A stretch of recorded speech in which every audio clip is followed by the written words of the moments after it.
like any other, acting in some ways as if he's already commander-in-chief. Because of that, we're calling this hour the Trump way. The president-elect sat down with us for his first in-depth interview since he started naming his cabinet and setting his agenda for an administration that starts in less than 6 weeks. We began with breaking news, the explosive story that the CIA has determined Russia hacked into Democratic files not just to destabilize the U.S. election, but to push a specific objective.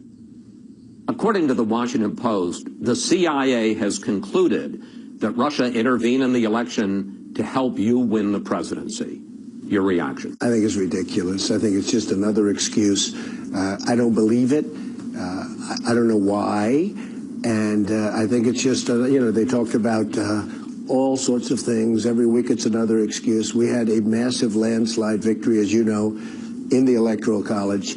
I guess the final numbers are now at 306, and she, down to a very low number. No, I don't believe that at all. You say you don't know why. Do you think that the CIA is trying to overturn the results of the election or somehow to weaken you in office? Well, if you look at the story and you take a look at what they said, there's great confusion. Nobody really knows. And hacking is very interesting. Once they hack, if you don't catch them in the act, you're not going to catch them. They have no idea if it's Russia or China or somebody. It could be somebody sitting in a bed someplace. I mean, they have no idea. So why would the CIA put out the story that the Russians wanted you to win? Well, I'm not sure they put it out. I think the Democrats are putting it out because they suffered one of the greatest defeats in the history of politics in this country. And frankly, I think they're putting it out. And it's ridiculous. We ought to get back to making America great again, which is what we're going to do. And we've already started the process. You've said repeatedly you don't believe the intelligence community's analysis that the Russians were involved. But take a look. They're not sure. They're fighting among themselves. They're not sure. But the question is, these are the folks you're going to have to rely on to know what's going on in the world. Of course, they've made changes, at the top. I mean, we're going to have different people coming in because we have our people, they have their people, and I have great respect for them. But if you read the stories, the various stories, there's disputing. I mean, they're disputing, and certain groups don't necessarily agree. Personally, it could be Russia. I don't really think it is, but who knows? I don't know either. They don't know, and I don't know. I just want to ask you about your skepticism about the intelligence community. You are getting the presidential daily brief only once a week. Well, I get it when I need it. But is there some skepticism? First of all, these are very good people that are giving me the briefings. And I say, if something should change from this point, immediately call me. I'm available on 1 minute's notice. I don't have to be told, I'm like a smart person. I don't have to be told the same thing and the same words every single day for the next 8 years. Could be 8 years, but 8 years. I don't need that. But I do say, if something should change, let us know. Now, in the meantime, my generals are being briefed, and Mike Pence is being briefed, who is, by the way, one of my very good decisions. He's terrific. And they're being briefed, and I'm being briefed also. But if they're going to come in and tell me the exact same thing that they told me that, it doesn't change necessarily. Now, there'll be times where it might change. I mean, there'll be some very fluid situations. I'll be there not every day, but more than that. But I don't need to be told, Chris, the same thing every day, every morning, same words. Sir, nothing has changed. Let's go over it again. I don't need that. President Obama just ordered a full review of Russia's involvement, hacking in the election, and Democrats are now calling for hearings. Do you think this is part of an effort to undercut you? Well, it could be. I think President Obama's been terrific. He's been, very respectful of the process and everything else. So I saw that. But, and I want it too. I think it's great. I don't want anyone hacking us. And I'm not only talking about countries. I'm talking about anyone, period. But if you're going to do that, I think you should not just say Russia. You should say other countries also, and maybe other individuals. It's not necessarily. But do you think this is a political effort here? It could be. I mean, it could be. Hey, look, we had many people are saying one of the great victories of all time. They're very embarrassed. We'll have much more of our exclusive interview with Mr. Trump a little later. Who will he choose for Secretary of State? And will he really cut all ties to the Trump businesses? But first, we also went on a road trip with the president-elect to the Army-Navy game, a rivalry dating back to 1890. And along the way, we learned a lot about the style of our new commander-in-chief. We pulled out of Trump Tower in a full-scale presidential motorcade. Streets in Midtown Manhattan were blocked off, and the crowds watching signaled how they felt about the president-elect. At LaGuardia, we drove right up to Trump Force One. It was the first time we could find a president-elect was going to an Army-Navy game. Mr. Trump climbed on board the plane he says is a step up from Air Force One. Much of his team was there. Chief of Staff Reince Priebus and Senior Advisor Steve Bannon, National Security Advisor General Mike Flynn, and Rudy Giuliani, who just took himself out of the running for Secretary of State. Once we'd leveled off, I asked the president-elect about his new life. Army-Navy game. In a sense, is this your unofficial debut as commander-in-chief? No, it's just something I've wanted to see. It's beautiful. It's hopefully going to be a good game, but really just something I want to see. It's the armed forces the way I look at it, and I love and respect the armed forces. I mean, it's going to be, I think we're going to have a good time. You spent 5 years at the New York Military Academy, a boarding school, where you became the captain of cadets. What did you learn there about military discipline? Well, I learned that I respected it, and I respect people in the military, and I always have, at least since I've been there. And we had military people there. We had drill sergeants and colonels, and we actually had a general, and I always respected those people. And I learned that at a young age, they're terrific. There is a lot of curiosity about your lifestyle as president. Are you going to live in the White House? Are you going to spend most of your time at Trump Tower? Yeah, no, I'm going to live in the White House with my family. Barron's going to finish up school because he's got just a couple of months to go, so it's a little hard to take him out of school. And Melania will be back and forth for that first couple of months. So we'll be staying in the White House. You talk about the fact that Mrs. Trump is going to stay back in New York with Barron until he finishes school. Are you going to be lonely rattling around in the White House by yourself for a few months? No, I'll be working. It's a very special place, and it represents so much. And there's a lot to do. There's a lot to do, more than I even thought. It's so many things we can do to make America great again. I mean, that's what it's all about. And I'll be working. I won't be lonely at all. Are your daughter Ivanka and her husband Jared Kushner, are they moving to Washington? Well, we're working that out right now. They're both very talented people. I won't be involved in my business at all, even though I have a legal right to be under the laws, as you know, because the president has a certain doctrine that he can do things, but I just don't want to do it. Even if I could do it, which I'm allowed to, I wouldn't want to do it. I want to devote my time. But what about them? Are they moving? Well, theirs is a little bit different, and I think we'll have to see how the laws read. I would love to be able to have them involved. If you look at Ivanka, you take a look, and she's so strong, as you know, into the women's issue and child care, and so many things should be so good. Nobody could do better than her, and I just have to see whether or not we can do that, and she would like to do that, and I'd love to have Jared helping us on deals with other nations and see if we can do peace in the Middle East and other things. He's very talented. He's a very talented guy, so we're looking at that from a legal standpoint right now. Then it was on to the stadium for the game. First, a meeting with a group of Army cadets and Navy midshipmen. Who's going to win? Who's going to win?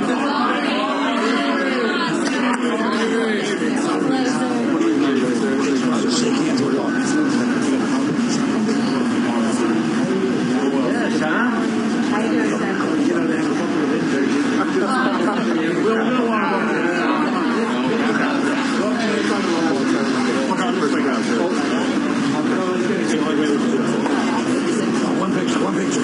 Here we go.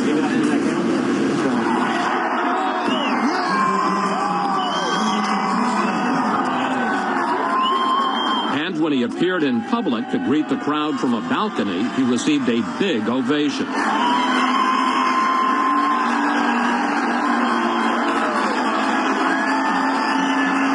Later, we asked the president-elect about attending a game that now has special resonance for him. So what do you think? I think it's fantastic. These are incredible people. You see the enthusiasm, the spirit. Incredible. You're going to be the commander-in-chief in 6 weeks. Yeah. You're going to be in charge of these young men and women. Thoughts about that? Big responsibility. We have to make the right decisions. It really is. It's a daunting responsibility, and we'll do the job. And if you missed it, Army beat Navy 21-17. Its first victory over the midshipmen in 15 years. Coming up, much more of our exclusive interview with Donald Trump. We ask him to clear up exactly where he stands on climate change and about that big cabinet pick he still has to make for Secretary of State. As Fox News Sunday continues its special coverage of the Trump way. And we're back now with our exclusive interview with Donald Trump. The campaign is over, but the president-elect continues to break the rules when it comes to building his administration and setting his agenda. And that's where we began this part of the conversation. We're calling this program the Trump way because I got to tell you, in almost 40 years of covering presidential transitions, I have never seen anything like this. You are setting markers for foreign countries, you're telling corporations and unions what to do, and you're not even in office yet. What can we expect when you're actually the president? My attitude, I want to make good deals for this country. I don't need a $4.2 billion airplane to fly around in, okay? I don't need that. And especially when it's totally out of control because, they've lost control of it. And I let them know that I don't want this. I just see things that's so incredible. You look at the F-35 program with the money, the hundreds of billions of dollars, and it's out of control. And the people that are making these deals for the government, they should never be allowed to go to work for these companies. They make a deal like that, and then a year later or 2 years later or 3 years later, you see them working for these big companies that made the deal. I'm going to put a very, lobbyists I'm doing. This is bigger than the lobbyists. When people order from these massive companies, these massive deals, I don't want the people that are making these horrible, and they're horrible deals, the overruns, the cost overruns, I don't want them going to work for the companies after the deals are made. They should have a lifetime restriction. In the last few days, you have named cabinet heads, department, agency people at EPA, at Labor, at Health and Human Services, Education, who are diametrically opposed to what those agencies have been doing for the last 8 years. Fair to say that you're going to take a wrecking ball to the Obama legacy? No, I don't want to do that at all. I just want what's right. EPA, you can't get things approved. I mean, people are waiting on line for 15 years before they get rejected, okay? That's why people don't want to invest in this country. I mean, you look at what's going on, and you can look at a jobs report, but take a look at the real jobs report, which are the millions of people that gave up looking for work, and they're not considered in that number that's less than 5%, okay? I mean, we have jobs that are in the pipeline, and I deal with all the executives, the big ones and the small ones. I have really gotten to know this country. And when you have to wait 10 and 15 years for an approval, and then you don't even get the approval, it's no good. So we're going to clean it up. We're going to speed it up. And by the way, if somebody is not doing the right thing, we're not going to approve. Let's talk about the environment, because in the last week you met with Al Gore and you met with Leo DiCaprio, famous environmentalist. And they were good meetings. And on the other hand, you appointed Oklahoma Attorney General Scott Pruitt to be the head of EPA. Speed up the process. He's been suing EPA. Sure. At one point in the campaign, you said it's a hoax. Yeah, I think it's a big scam for a lot of people to make a lot of money. In the meantime, China is eating our lunch because they don't partake in all of the rules and regulations that we do. On the other hand, you told the New York Times that you're open-minded about it. I am open-minded. So where are you on the environment? I'm still open-minded. Nobody really knows. Look, I'm somebody that gets it. And nobody really knows. It's not something that's so hard and fast. I do know this. Other countries are eating our lunch. If you look at what China's doing, if you look at what I could name country after country. You look at what's happening in Mexico, where our plants are being built, and they don't wait 10 years to get an approval to build a plant, okay? They build it like the following day or the following week. We can't let all of these permits that take forever to get stop our jobs. I won because of the fact that people that are great, great American people have been forgotten. I call them the forgotten man and the forgotten woman. They've been forgotten. And you, in all fairness, and all of the folks in your world in business, you forgot about these people. They're not going to forget about them in 4 years. They're already trying to figure out what happened. But I understood it because I understand our country. Let me ask you a couple of specific questions. Will you still pull out of the Paris Climate Agreement, which has been signed by more than 100 countries to reduce carbon emissions? Will you restart the Dakota Access Pipeline, which the Army just stopped? Okay, let me not answer the Dakota because perhaps that'll be solved by the time I get there, so I don't have to create enemies on one side or the other. But I will tell you, when I get to office, if it's not solved, I'll have it solved very quickly. Meaning you're going to start it? I'm not saying anything. I just say something will happen and it'll be quick. I think it's very unfair. So it'll start one way or the other. You'll have a decision pretty quickly. And also the Keystone Pipeline, you're going to have a decision fairly quickly. And you'll see that. Now, Paris, I'm studying. I do say this. I don't want that agreement to put us at a competitive disadvantage with other countries. And as you know, there are different times and different time limits on that agreement. I don't want that to give China or other countries signing agreements an advantage over us. You have already named 3 retired generals to top positions. Any concern about having too many military men at the top of your administration? Well, President Obama named 3 generals also, and no, these are tremendous people. Sort of, in certain cases, they transition into civilian life.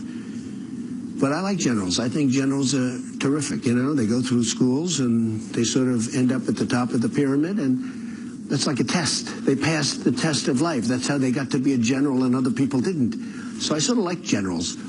And I like the 3 that I have very, very much. Have you settled on a Secretary of State? I'm getting very close. I'm getting very, very close. Do you know who it's going to be?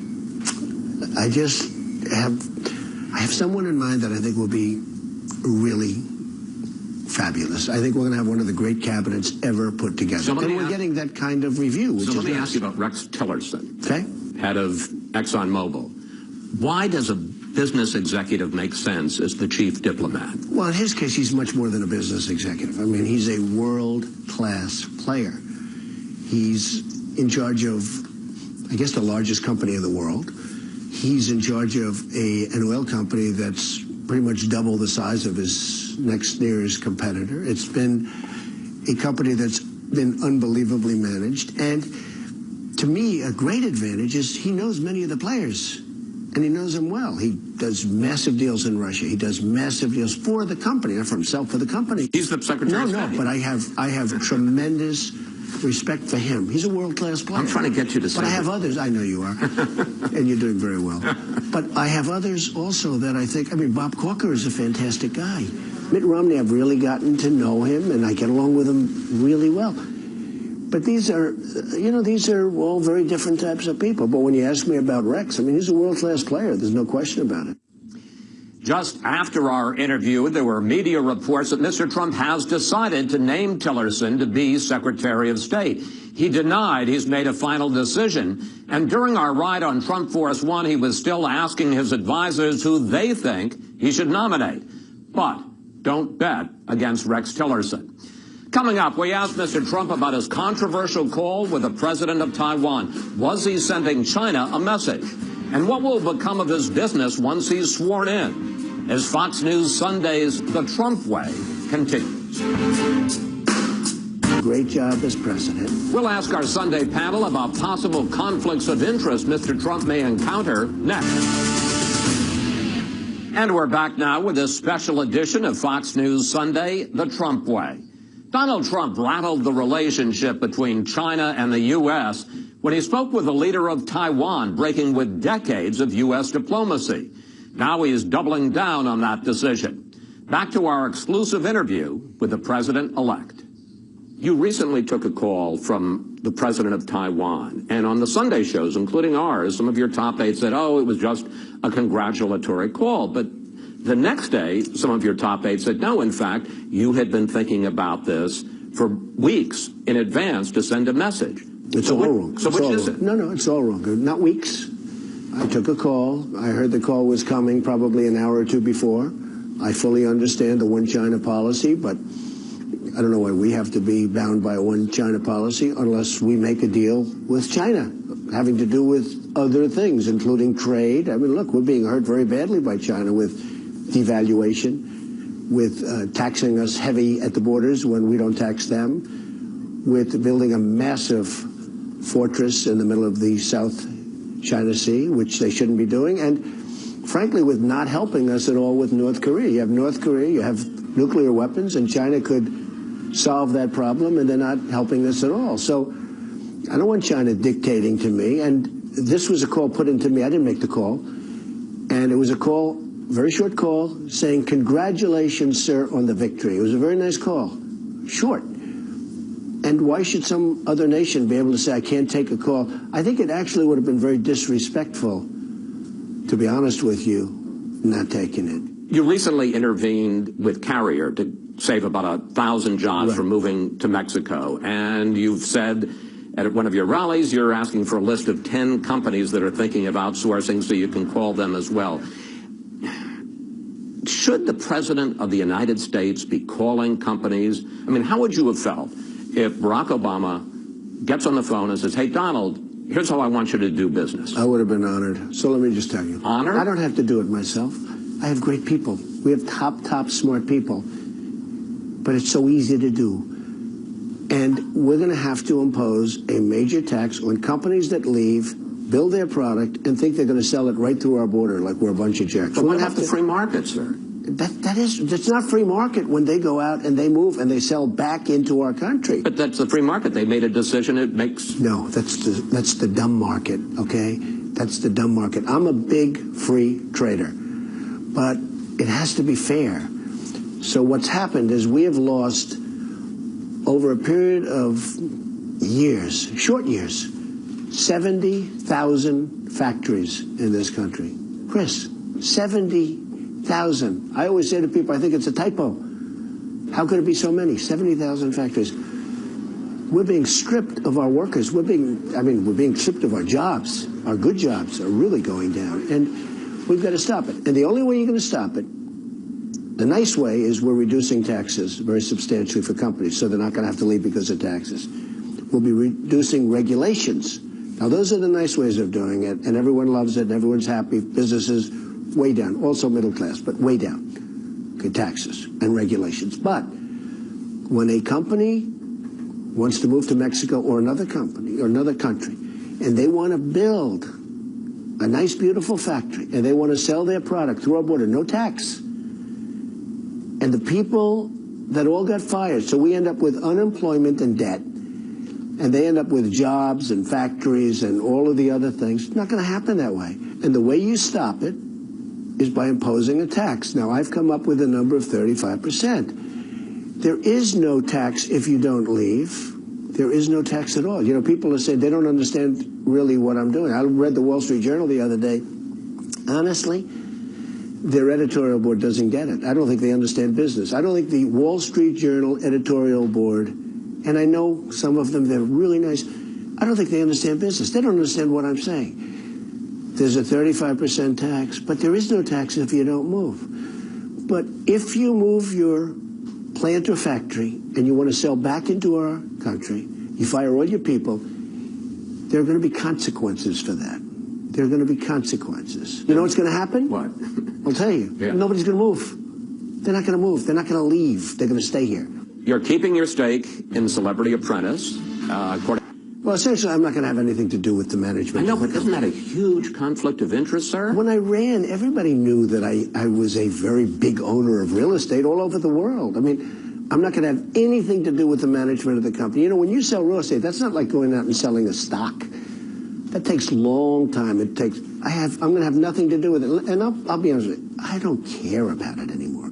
I'm so focused on doing a great job as president. I don't care if our rent roll goes up a little bit or down. I couldn't care less. But you hammered. My executives will run it with my children. It's a big company. It's a great company.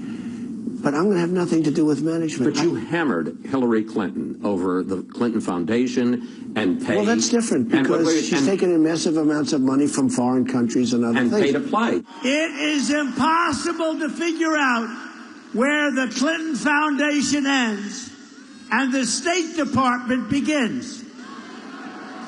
It is now abundantly clear that the Clintons set up a business to profit from public office. This is wait a different. minute. You're going to be making massive amount of money. If somebody rents a hotel room? Foreign countries are already booking events at the Trump Hotel in D.C. You've got business operations, deals with foreign countries. Chris, this is all stuff that's done. Isn't this on steroids? No. Foreign interests trying to curry favor with the President of the United States. If I were going to do new deals right now, I am turning down billions of dollars of deals.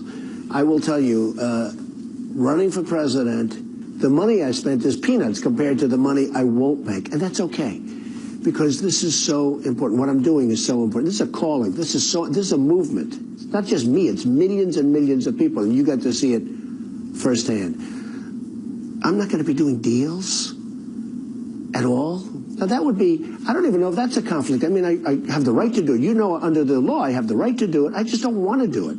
I don't want to do deals because I want to focus on this. But by my not doing deals, I turned down 7 deals with one big player, great player, last week because I thought it could be perceived as a conflict of interest.